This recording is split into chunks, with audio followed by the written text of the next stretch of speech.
You ever wake up and realize somebody already decided your life was over before you even got out of bed? That's exactly what happened to me the morning I saw the red paint. I heard the drone before I saw it. That high little electric buzz drifting over my ranch at 6:30 in the morning while the Texas heat was already starting to settle into the dirt.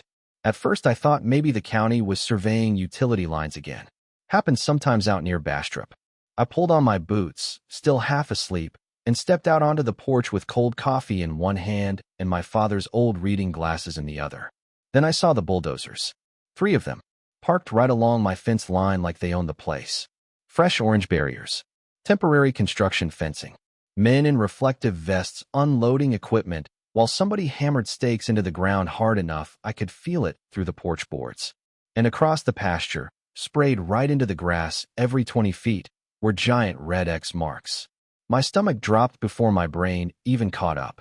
There's something about seeing paint on your land that feels personal, like graffiti on a gravestone.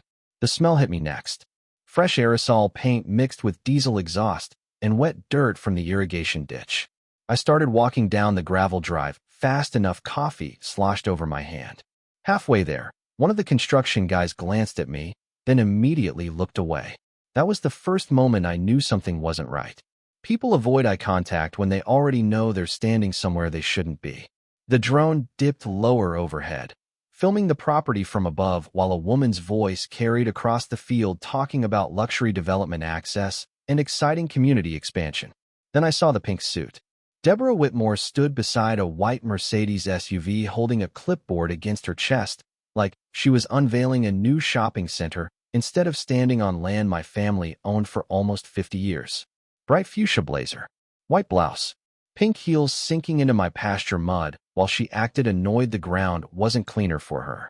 She spotted me coming and smiled immediately. Not a warm smile, the kind realtors use when they're about to tell you the house already sold yesterday. Mr. Walker, she called out, calm as ever. I was hoping we could discuss this like adults. I remember stopping about 10 feet away because honestly, my brain still hadn't caught up to what I was seeing. One of the bulldozers hissed to life behind her. Somebody unfolded a large laminated property map across the hood of a truck. Discuss what exactly? I asked. My voice sounded flatter than I expected. Deborah adjusted her sunglasses and tapped one manicured nail against the map. The updated county access corridor, she said. According to the revised survey, this section now falls under Willow Creek Estates development jurisdiction. For a second I actually laughed. Not because it was funny, because it sounded insane. My father spent 30 years working county survey lines before he passed. I grew up learning property maps the way other kids learned baseball stats. I knew every fence post on that ranch, every drainage ditch, every easement marker. Deborah tilted her head slightly when I didn't respond right away. You really should have checked the map before assuming this land was still yours, she said softly. Behind her, the drone kept circling overhead while workers started unloading gravel near my fence line. And that's when I noticed something that made the back of my neck go cold. One of those red X marks set directly on top of my father's original flood marker stake. My father used to say maps were just paper until somebody decided to weaponize them. Standing there in that pasture with Deborah Whitmore smiling at me like she had already won, I finally understood what he meant. The construction crew kept working while we talked. That part bothered me more than anything. Nobody looked nervous. Nobody stopped to ask questions. The men unloading gravel acted like this had all been approved weeks ago.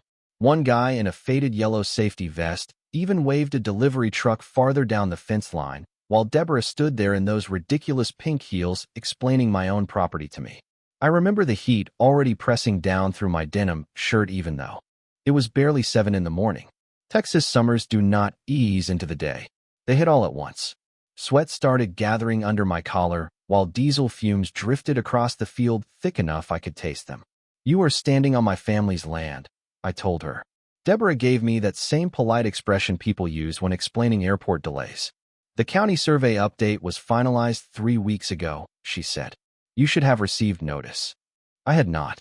I knew I had not because I still had unopened feed invoices and electric bills scattered across my kitchen counter from the week before. I had been behind on everything lately.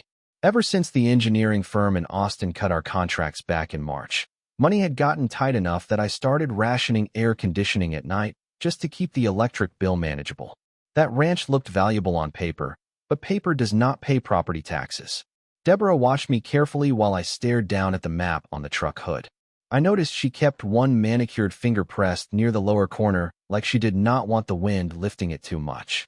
Something about that bothered me. Who signed this revision? I asked. The county planning office approved it unanimously. Her voice stayed calm, smooth, practiced. Honestly, Ethan, this would be easier if you stopped treating this like some kind of personal attack. Hearing her use my first name made my jaw tighten. We had spoken exactly twice before that morning. Once at an HOA mixer I never wanted to attend, and once when she complained my fence looked weathered from the main road. Around us, the sounds kept layering together. Hydraulic brakes squealing, gravel crunching, the drone buzzing overhead like a mosquito that would not die. One of the workers accidentally knocked over an orange survey flag, then looked toward Deborah before fixing it. That tiny reaction stayed with me. Everybody on that property seemed more worried about upsetting her than trespassing on my land. I bent down near the old flood marker stake my father installed back in 1998. The metal post was rusted halfway brown from years of rain and irrigation runoff. I used to help him repaint those markers every summer when I was a kid. He always carried the same thermos full of black coffee that smelled like burnt hazelnut creamer and motor oil because he kept it rolling around the truck bed beside his tools. Strange the things your brain remembers under stress. Deborah shifted beside me and crossed her arms. Construction starts Monday, she said. The access road needs to be completed before closing season. I looked back at her. You already sold houses off this road? For the first time all morning, her smile flickered slightly. Barely noticeable, but I saw it. The community expansion has been in development for months. My stomach sank hard enough, I actually felt dizzy for a second. Not angry. Not yet. Just tired all of a sudden. Because if buyers were already involved, this thing was bigger than a survey dispute. I rubbed my hand across the back of my neck and looked out toward the pasture again. That was when I noticed something else. Every single red X mark followed the exact same curve as the old drainage route my father taught me never to block during flood season. That drainage curve sat in the back of my mind all afternoon like a splinter I could not stop pressing on. I drove into town around noon with the truck windows down because the air conditioning had started making that grinding noise again, and I could not afford another repair bill right now. Bastrop County Planning Office sits in an old brick building that always smells faintly like copier toner and burnt coffee. Same faded tile floors. Same fluorescent lights buzzing overhead like trapped insects.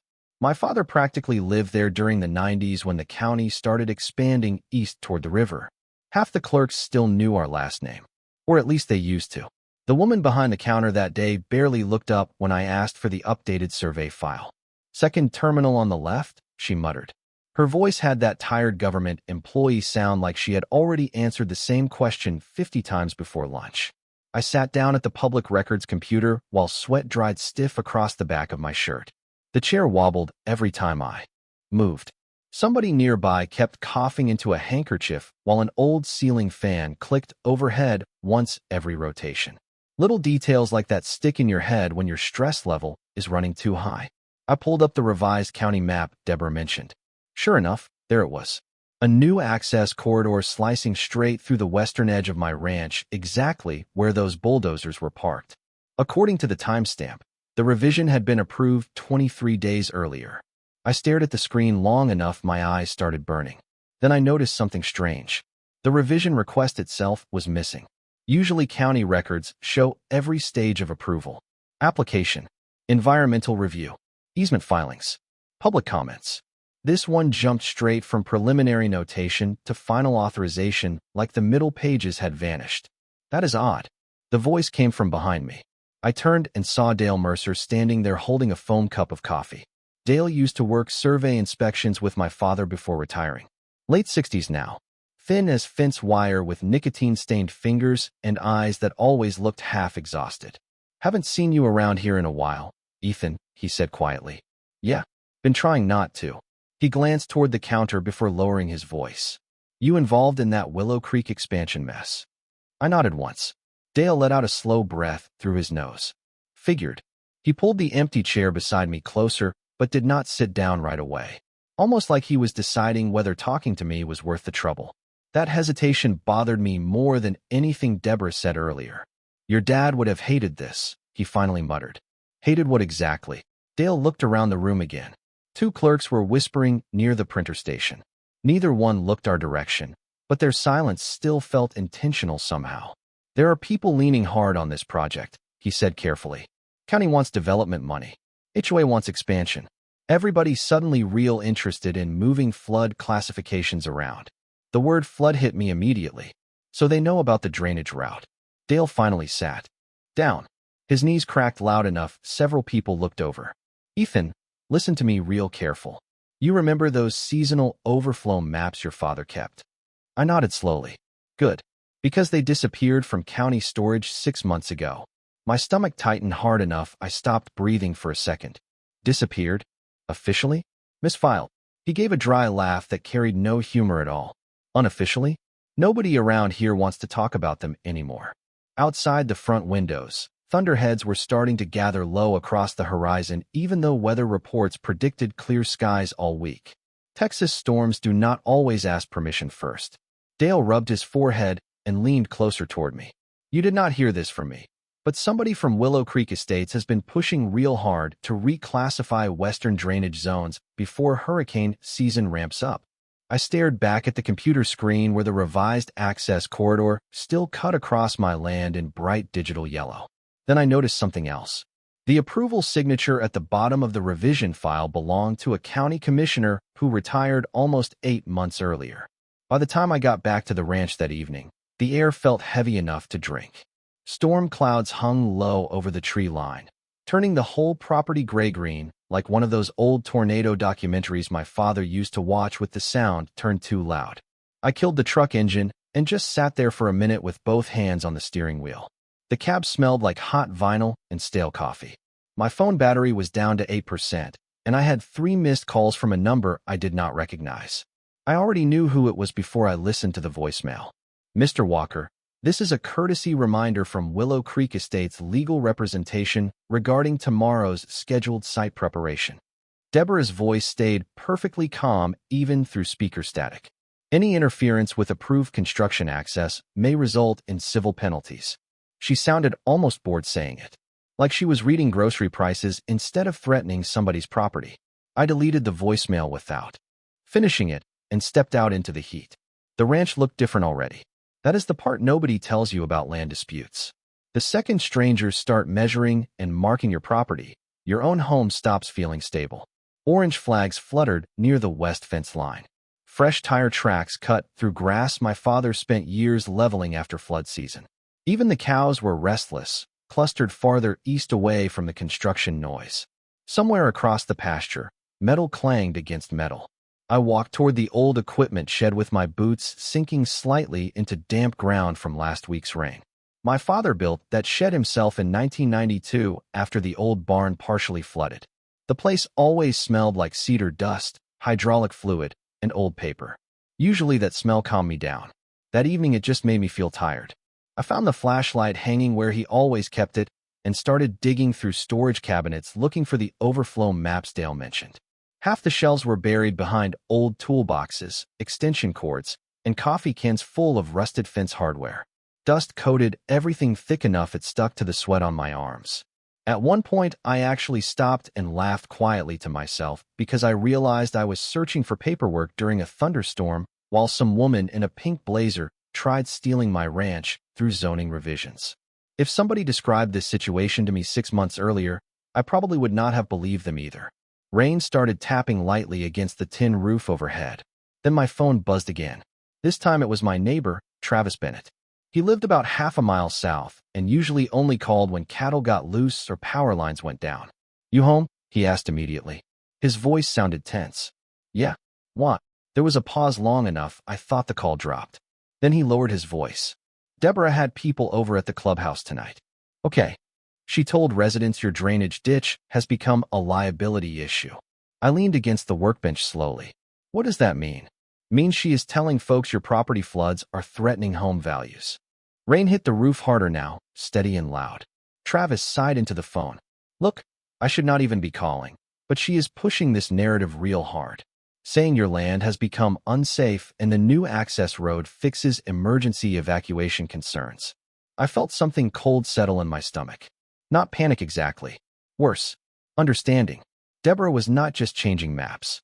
She was changing the story around the land itself, making it sound dangerous, neglected, temporary. Most people buying into those subdivisions do not know anything about flood corridors, Travis continued quietly. They hear words like liability and emergency access. They panic. I rubbed my eyes hard enough they hurt. You believe her? Another silence. Longer this time. I think people around here are scared of losing money, he admitted. That makes folks real easy to manipulate. After we hung up, I stood there listening to rain hammer the roof, while water started trickling beneath the shed door in thin, muddy lines. Then the flashlight beam landed on something shoved behind an old filing cabinet. A long metal survey tube covered in dust and faded county inspection stickers. My father's handwriting still barely visible across the side. And for the first time all day, I felt genuinely afraid to open something.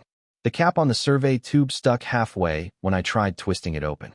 I had to brace the thing against my knee and use both hands before it finally gave loose with a dry metallic snap that echoed through the shed. Rain hammered the roof so hard by then it almost drowned out the sound completely. Water kept creeping farther across the concrete floor in thin, muddy streams, while thunder rolled somewhere west toward the river basin. I remember wiping my palms on my jeans before pulling the documents out, because suddenly my hands would not stop sweating.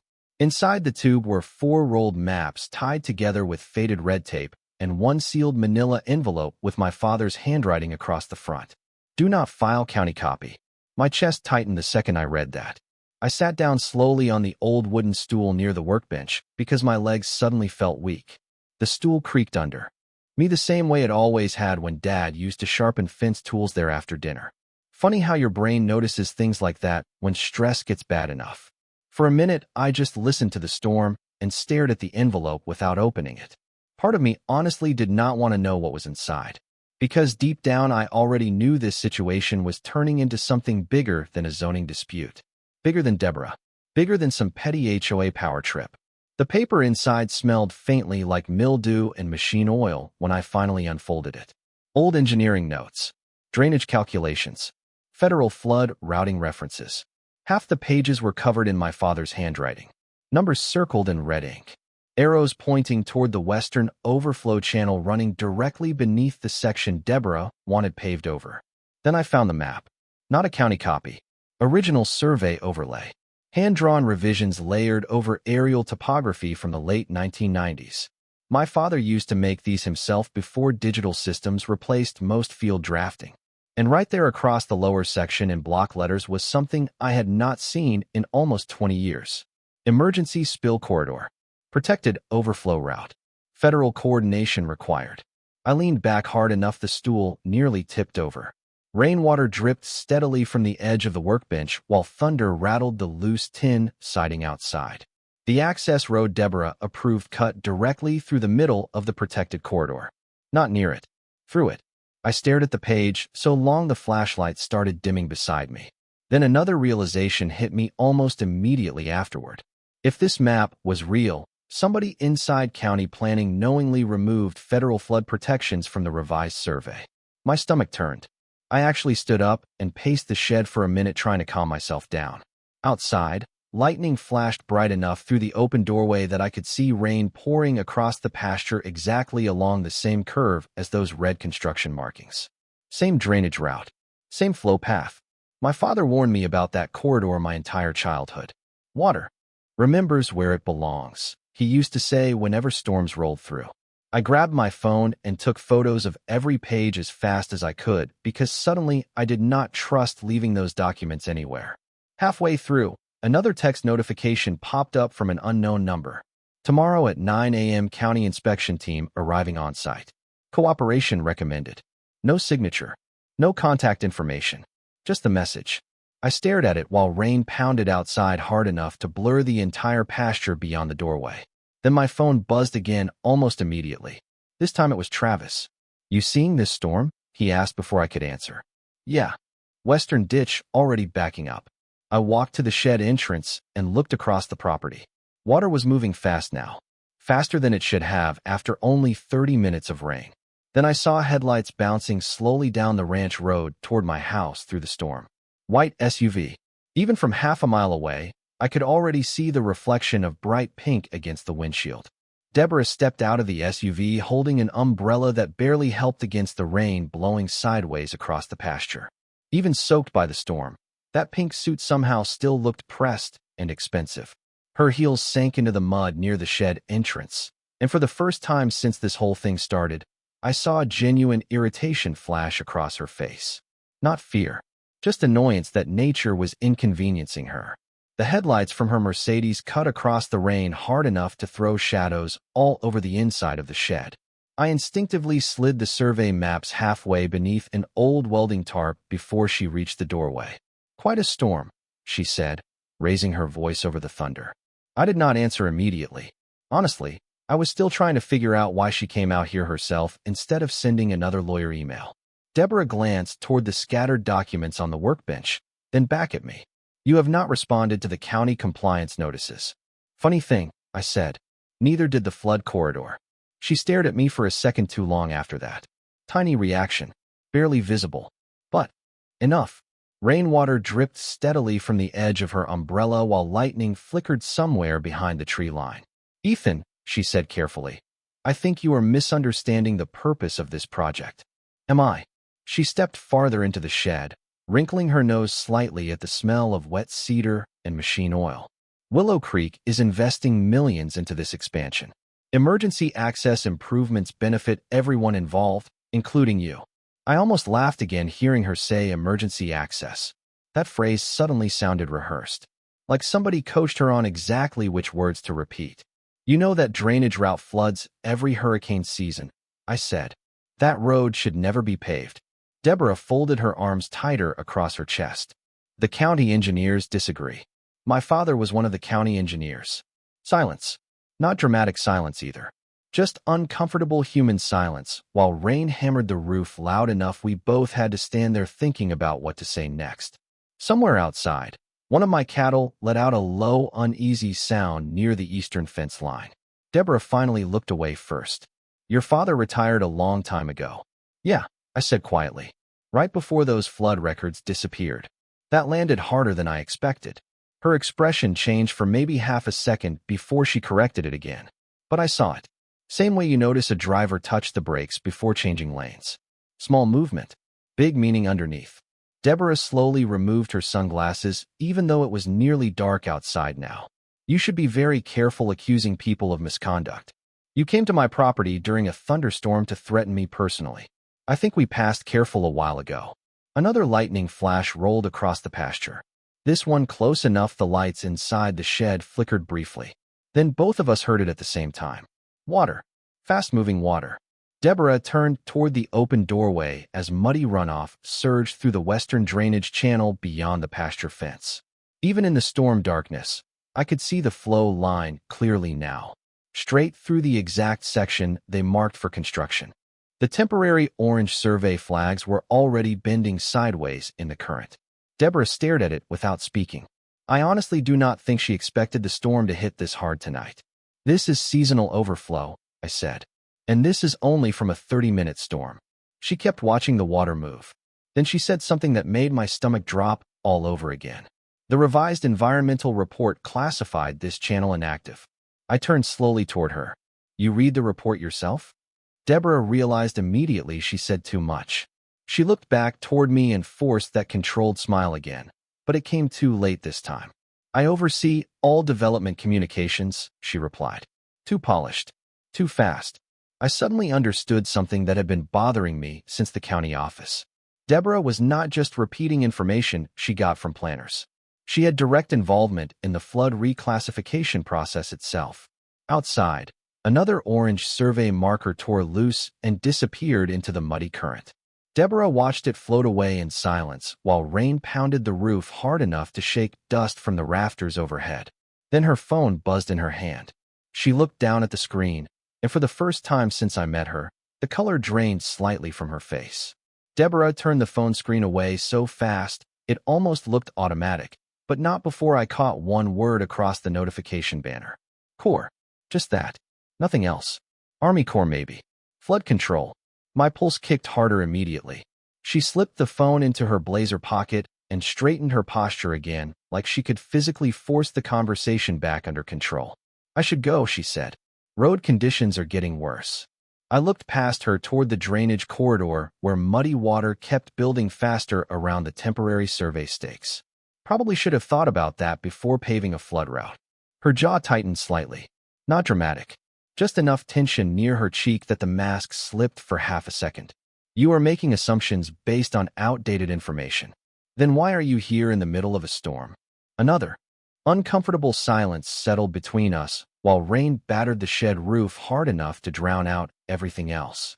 Deborah glanced once more toward the rising water before stepping back outside.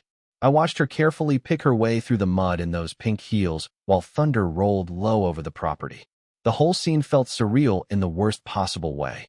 Wealthy HOA president standing ankle-deep in ranch runoff, trying to defend an access road during a storm she clearly did not expect. Her SUV headlights swept across the drainage ditch as she backed down the ranch road and disappeared into the rain. The second she left, I locked the shed door even though I knew it probably would not matter if somebody really wanted those maps. Then I spent the next 3 hours making digital copies of every document my father left behind. My old scanner barely worked anymore. Half the time the connection froze, and I had to restart the laptop while rain hammered the windows of the house hard enough to shake the glass. Around midnight, the power flickered twice. I remember sitting at the kitchen table surrounded by survey maps, extension cords, empty coffee mugs, and unpaid bills while the microwave clock blinked 12 over and over because the electricity kept cutting out. That was the moment this whole thing stopped feeling temporary. Up until then, part of me still thought maybe somebody made a mistake. Maybe county planning rushed paperwork. Maybe Deborah pushed too hard for development permits. But now, somebody deliberately erased a federally protected flood corridor to force an HOA expansion through my ranch. And they already sold houses tied to the project. My eyes burned from exhaustion by the time sunrise finally pushed through the storm clouds. The ranch looked wrecked the next morning. Mud everywhere. Broken survey flags tangled in fence wire. Water still draining slowly through the western channel exactly where my father's map said it would. I stood on the porch holding a cup of coffee I forgot to drink while construction trucks rolled back onto the property around 8:30. Like none of the flooding even mattered. Same gravel crunch. Same hydraulic hiss. Same men unloading equipment while pretending not to notice me watching from the porch. Then the county inspection vehicles arrived. 2 white pickups with official seals on the doors. Deborah stepped out of one of them carrying a clipboard against her chest. Fresh suit. Same shade of pink. Somehow she looked even more polished after the storm than she did before it. That honestly irritated me more than it should have. One of the inspectors, a heavy-set guy named Martin Ellis, approached me near the driveway. I recognized him from county permit reviews years ago. He used to joke with my father during inspections. This morning, he would barely meet my eyes. "Morning, Ethan," he muttered. "Martin." He shifted awkwardly while construction crews moved equipment behind him. "We are just conducting routine site verification. During active flood runoff?" He rubbed the back of his neck. "Look, I do not make the scheduling decisions." Deborah walked past us at that exact moment, heels clicking sharply against portable steel plates laid over the mud. "Everything needs to stay on timeline," she announced loudly enough for the crew to hear. Then she smiled toward me again. "Delays create liability issues." Martin looked uncomfortable immediately after she said that. That bothered me. County inspectors are not supposed to take orders from HOA presidents. I watched him glance toward Deborah before answering my next question. Did county planning review the original flood overlays before approving this corridor? He hesitated. Tiny pause. Tiny mistake. We reviewed all currently active documentation. Currently active. Not original documentation. Not protected documentation. My stomach turned cold again. Then one of the construction workers suddenly shouted from near the western trench line. Everybody turned at once. Water was bubbling up directly through the fresh gravel base underneath the planned access road. At first, nobody moved. The bubbling looked almost harmless coming up through the fresh gravel base. Just muddy water pushing through the crushed stone in little bursts while the construction crew stood around staring at it. Then the ground started sinking. Not dramatically, just enough that one of the workers backed away fast and muttered something under his breath. I watched the gravel slowly collapse inward like wet sand under pressure while water forced itself up from below. The sound reminded me of somebody pouring soda over ice. Martin Ellis took 2 quick steps backward immediately. Deborah did not. She stayed standing near the inspection trucks, gripping her clipboard tighter while trying very hard to look calm. "Shut the trench pumps down," one of the foremen yelled. Another worker jogged toward the excavation equipment through ankle-deep mud while thunder rolled low across the ranch again. The storm had mostly passed, but the drainage basin was still feeding runoff from somewhere farther north. I could hear water moving beneath the gravel now. That low rushing sound my father used to warn crews about whenever flood channels got obstructed underground. "This section is unstable," I said. Nobody answered me directly. Martin crouched near the edge of the gravel bed while muddy water continued pushing upward through the surface. He looked pale. Honestly, all of them did. Deborah finally stepped closer beside him, heels sinking slightly into the wet clay. "Can this be contained?" she asked quietly. "Not to me. To him." Martin wiped rainwater off his forehead and looked toward the western ditch line, where runoff still moved fast between the fence posts. "This should not be happening," he muttered. "No kidding," I said. Deborah shot me a sharp look immediately. "That is enough." Enough. I laughed once under my breath because I honestly could not believe the situation anymore.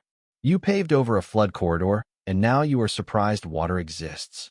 One of the younger workers nearby glanced toward me before quickly looking away again. Nobody wanted to be caught reacting. That part felt painfully American somehow.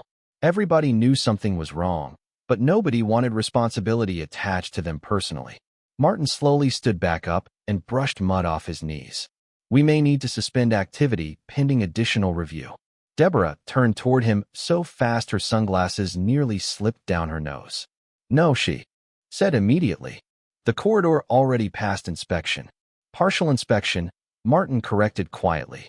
She lowered her voice after that, but I still caught pieces of it through the wind and equipment noise. "Liability exposure. Investor deadlines. Environmental reassessment." None of those sounded like words people use during a normal road project. Then another county truck pulled onto the ranch road. Dark green this time. Different seal on the side door. 3 men stepped out wearing field jackets instead of county polos. Not local inspectors. Federal. Every construction sound around us slowly faded as people noticed them walking toward the trench line. Even the foreman stopped shouting. One of the new arrivals carried a waterproof map tube under his arm almost identical to my father's old survey case. Deborah saw them too, and for the first time since this nightmare started, she looked genuinely unsettled. Not angry, not performative, scared. The tallest man approached Martin first and showed identification I could not read from where I stood. Martin immediately stepped aside. Deborah started walking toward them before stopping halfway when the man in the field jacket looked directly at the flooding gravel section. "Who authorized construction over this overflow corridor?" he asked. Nobody answered right away. Wind pushed across the ranch carrying the smell of wet dirt and diesel exhaust, while muddy water kept bubbling through the unfinished roadbed. Deborah finally cleared her throat softly. "The county approved revised classifications earlier this year." Revised from what? Silence again. Longer this time. One of the construction workers quietly killed the engine on a bulldozer nearby. The sudden absence of machinery made everything feel worse somehow. I watched the federal inspector kneel near the water seepage before pulling a folded document from his jacket pocket. Even from 20 feet away, I recognized the faded blue federal flood control seal printed across the corner. Same seal from my father's survey maps sitting inside my kitchen. The inspector looked up slowly toward Deborah. "Ma'am," he said carefully, "this drainage route was never legally decommissioned." And the second he said that, Deborah Whitmore stopped looking like the most powerful person on my property. Everything after that moved strangely slow for a while. Not movie slow. Real slow. The kind where nobody knows exactly what to say because suddenly the situation got bigger than everyone in it. The federal inspectors started walking the drainage line, while county officials stood around pretending they had not spent the last month approving permits directly on top of it. Construction crews quietly shut equipment down one machine at a time until the whole ranch went almost silent except for water moving beneath the gravel and the distant hum of generators. Deborah stayed near the inspection trucks, clutching her clipboard against her chest like it could somehow protect her. The pink blazer looked different now. Still expensive, still bright, but streaked with dried mud around the heels and lower pant legs from walking the flooded trench line earlier. Funny how fast authority changes when people stop pretending to believe in it. Martin Ellis would not even stand near her anymore. I noticed that first. County workers who spent all morning taking direction from Deborah suddenly kept creating distance like panic was contagious. One of the federal inspectors approached me around noon while reviewing the old flood overlays from my father's survey tube. "Where did you get these originals?" he asked. My father kept copies. He nodded slowly while rainwater dripped off the brim of his field cap. Smart man. That hit me harder than I expected. I had not slept more than maybe 2 hours since finding those maps, and exhaustion was finally starting to settle into my bones. My hands shook slightly every time I lifted the coffee cup Travis brought over from town. Cheap gas station coffee. Too sweet. Lukewarm already. But I remember thinking it tasted better than anything I had all week. Around 1:30, somebody from county planning finally arrived in a dark sedan. Middle-aged guy in a wrinkled dress shirt carrying folders thick enough they barely fit under his arm. The second he saw the federal flood seal laid across the hood of the inspection truck, his entire expression changed. He pulled Deborah aside immediately. They argued quietly near the pasture fence for almost 10 minutes while everybody pretended not to watch. Even from 50 feet away, I could tell Deborah was losing control of the conversation. Too much hand movement. Too much forced smiling. At one point, she actually pointed toward me while saying something sharp enough the county official physically stepped back. Then the federal inspectors placed temporary suspension markers around the entire construction zone. Bright yellow notices stapled directly onto the orange survey stakes Willow Creek installed earlier that week. I stood there watching one of them hammer the notice into the same muddy ground where my father's original flood marker used to sit. That moment felt strangely emotional in a way I still cannot fully explain. Not victory exactly. More like relief mixed with exhaustion. Like holding your breath too long and finally remembering air exists. Deborah walked toward me one last time before leaving. The wind pushed loose strands of blonde hair across her face while she tried keeping that polished composure together. "This is not over," she said quietly. But the line landed differently now. Smaller somehow. I looked past her toward the flooded gravel trench where muddy water still pushed steadily through the unfinished roadbed. "No," I answered. "But the map remembers what you did." She stared at me for a second without speaking. Then she adjusted her blazer, turned around carefully in the mud, and walked back toward the white Mercedes waiting near the ranch gate. I watched her heels sink into the soft ground the entire way there. 6 months later, the county opened an internal investigation into the flood reclassification approvals tied to Willow Creek Estates. Construction permits got frozen. Home sales stalled. A few residents quietly moved out before property lawsuits started hitting the neighborhood. Deborah resigned.